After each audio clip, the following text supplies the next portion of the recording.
Mesdames, Messieurs, chers collègues, chers amis, cette année 2020 qui s'est achevée sera sans doute inclassable compte tenu de la crise sanitaire que nous traversons.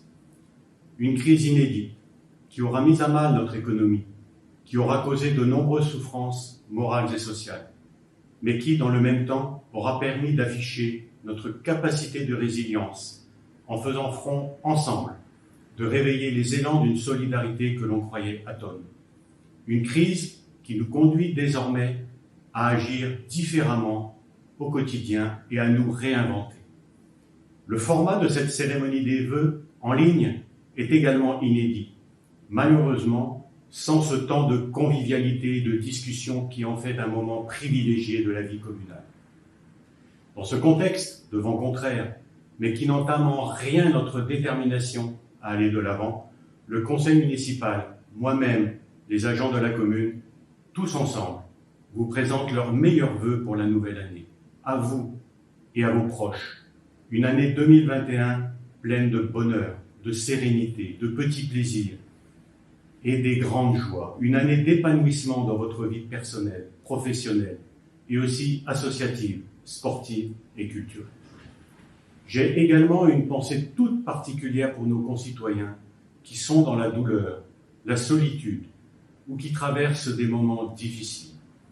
Je profite de cette occasion pour remercier toutes celles et tous ceux qui, dans leurs activités et leurs responsabilités, professionnelles ou associatives, animent avec passion notre commune, concourent à sa vitalité et au bien-être des Huissériens. Je remercie les bénévoles pour leur implication et leur générosité. Je salue l'engagement des enseignants au service de nos enfants, l'engagement des professionnels de santé au service de nos administrés. Et je rends hommage au personnel de la Gendarmerie nationale, aux sapeurs-pompiers du SDIS 53 et aux bénévoles de la sécurité civile, engagés au quotidien pour notre sécurité. Ce sont des professionnels qui agissent d'abord avec le cœur et qui contribuent activement au bien-vivre dans notre commune. Maintenant, permettez-moi un petit tour d'horizon sur les actions réalisées depuis l'installation de la nouvelle équipe municipale en mai 2020, rendue effective plus de 2 mois après l'élection de mars et sous forte contrainte Covid-19 depuis lors.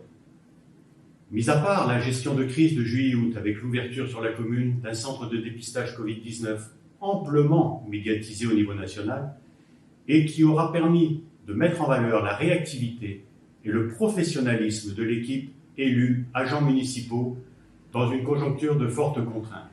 Ce sont en priorité 2 thèmes de notre programme électoral qui ont été rapidement engagés. D'abord, du dialogue et de la transparence entre élus et habitants. Du dialogue et une relation de confiance rétablie entre élus, producteurs locaux et commerces de proximité, qui se traduisent notamment par le temps de parole donné aux citoyens lors des séances du conseil municipal, ce que l'on appelle le quart d'heure citoyen, par la création réussie d'un réseau de référents de quartier, constitué aujourd'hui de 21 personnes représentant tous les quartiers de la commune et qui seront associés à la réflexion sur les grands projets de notre mandature et par des actions de soutien à la valorisation de nos commerces et petites entreprises. Ensuite, une restauration collective de qualité au profit de nos enfants, mise en œuvre par une équipe consolidée, un nouveau responsable de restaurant scolaire, arrivé en août, et le recrutement d'un cuisinier supplémentaire, attendu pour le premier trimestre 2021. Depuis le mois de septembre, l'incorporation d'aliments issus de production locale a été priorisée afin de privilégier les circuits courts et aussi pour renforcer la lutte contre le gaspillage alimentaire. Ces premières réalisations, décidées en pleine période d'observation et d'appropriation des dossiers par la nouvelle équipe municipale, annoncent sans ambiguïté que les engagements de campagne électorale seront respectés, tant dans leur contenu que dans la manière de mettre en œuvre nos différents projets. Et ce que nous devons avant tout à nos électeurs et à tous les administrés de la commune, c'est ce que nous pouvons légitimement appeler notre rapport d'étonnement sur la situation de notre collectivité au moment de l'installation de la nouvelle équipe municipale. Une évaluation de situation qui devient le point de référence de la nouvelle mandature. Le cœur de ce rapport, c'est d'abord, en toute transparence, la vérité sur la situation financière de la commune, établie par la Direction générale des finances publiques au début de notre mandat et dont les conclusions sont les suivantes. Sur la période 2015 à 2019, la situation financière de l'ISRI apparaît encore équilibrée, mais présente des signes de fragilité, car sa capacité d'autofinancement se dégrade d'année en année. Ce déséquilibre entre les recettes et les dépenses de fonctionnement conduit à la chute de la capacité d'autofinancement brute qui passe de 721 000 € en 2015 à 583 000 € en 2019.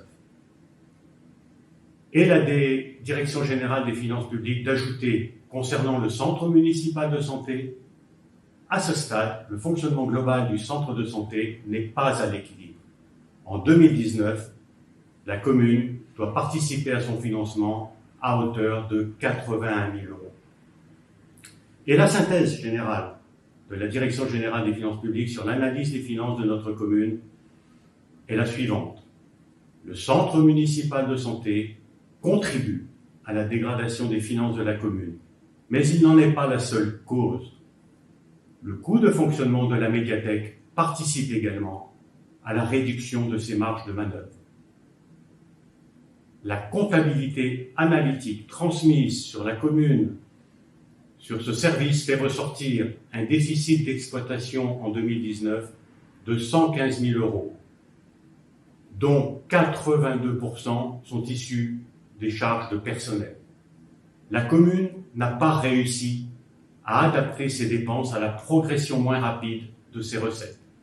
Sa politique d'investissement devra être adaptée à sa capacité de maîtrise de ses dépenses de fonctionnement par rapport à l'exécution de ses recettes, au risque de dégrader encore plus sa capacité d'autofinancement déjà limitée. En 2020, le programme d'investissement prévisionnel reste limité, 524 000 €. Son financement est assuré sans emprunt. Cependant, le conseil municipal a le projet de programme beaucoup plus ambitieux pour les années à venir. L'école, l'aménagement du centre-bourg, qui nécessite de bien appréhender leurs conséquences sur la situation financière de la commune. Plus précisément, s'agissant de notre rapport d'étonnement, nos préoccupations se cristallisent sur deux dossiers majeurs. En premier lieu, le centre municipal de santé, qui, après les chiffres déjà annoncés sur 2019, et pour la seule année 2020, affiche un déficit global, charge d'emprunt incluse, de près de 180 000 €, alors que, paradoxalement, 3 médecins à hauteur de 1,7 ETP y exercent et que l'on observe une augmentation sensible de la patientèle depuis plusieurs mois. Une situation qui interroge sur le schéma économique adopté. Et puis le projet de lotissement du Fougeray, qui est une priorité pour le développement de la commune, mais dont les deux délibérations prises en conseil municipal de décembre 2019 et mars 2020 sont désormais contestées, à la fois en contentieux et administrativement.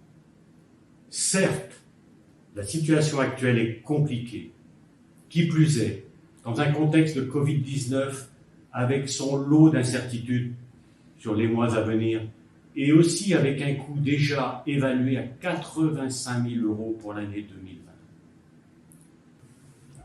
Malgré tout, de nombreux sujets font consensus. L'environnement et le développement durable, l'habitat inclusif, les valeurs démocratiques et de solidarité intergénérationnelle à défendre, la nécessité de redynamiser notre centre-bourg.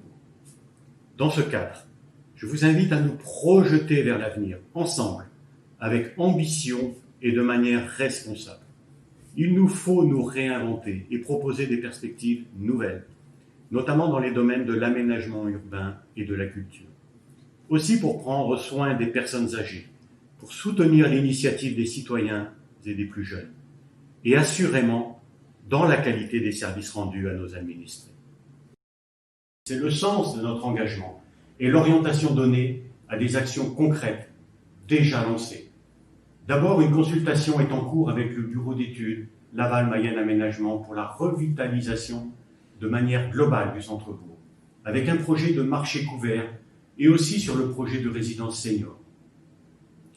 Ensuite, une demande de modification du plan local d'urbanisme intercommunal a été initiée pour supprimer la traversée du lotissement de la Périne par la voie de contournement envisagée dans le cadre du projet de lotissement du Fougeray. D'ailleurs, un sujet qui a fait l'objet d'un long débat pendant la campagne des municipales de mars 2020. Aussi, un groupe de travail et une réflexion avancée sont engagés en local sur les défis environnementaux de demain. Un autre groupe de travail progresse rapidement sur le projet de rénovation ou de reconstruction du groupe scolaire. Le renforcement du pôle de restauration scolaire en version circuit court et fait maison est planifié à l'horizon du premier trimestre 2021. Des échanges soutenus entre communes voisines du canton de l'Usseret sont en cours pour développer des partenariats et une mutualisation sur diverses thématiques. Alors oui, que l'année 2021 soit porteuse de solutions pour sortir de la crise sanitaire au plus vite et soit l'occasion de porter une nouvelle dynamique pour notre commune, empreinte de convivialité, de solidarité, d'entraide et de respect mutuel.